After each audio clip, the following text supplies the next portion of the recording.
Let's look at the installation of Timberline, a typical laminated shingle, which is smaller and is installed with a 4-nail pattern.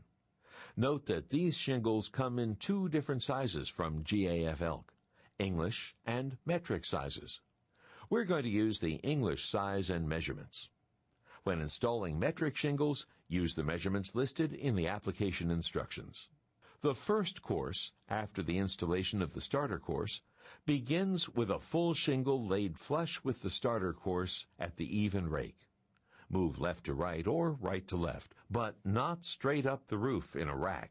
Place the shingle so that it hangs over the eave or drip edge by 1/4 inch to 3/4 of an inch. In high wind areas, install a leak barrier along the rakes for additional protection, or use a 4-inch width of asphalt plastic roof cement to cement shingles to each other along the rake edge. Place the second shingle next to the first. Then continue across the roof.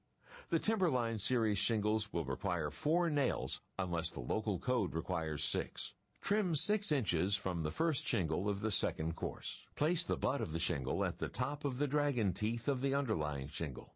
5 inches of the underlying shingle should be exposed on these English dimension shingles. Full shingles are then placed across the roof to complete the course. The third course starts with the shingle that has had 11 inches trimmed from the rake edge. It is placed over the second course with the butt at the top of the sawtooth of the underlying shingle. For the fourth course, trim 17 inches off the shingle. On the fifth course, the pattern starts over with a whole shingle. Install the next course, course 6, the same as course 2, and continue the staggered pattern up the roof. About every 6th course, strike a chalk line to check parallel alignment with the eaves. The easiest way to get a clean, straight edge is to snap a chalk line along the overhang you want and cut the shingles to the line. For 3-tab shingles, begin by installing a starter course. You may use GAF Elk's Weather Blocker starter strip or trim the 3-tab shingle to make the starter shingle. Always make sure that you install the starter course with the self-stick strip face up and on the side closest to the eaves to seal this edge. A recommended practice is to stair-step the shingles by cutting off 1/2 tab for each course. This gives you a 6-course sequence for the 3-tab shingles.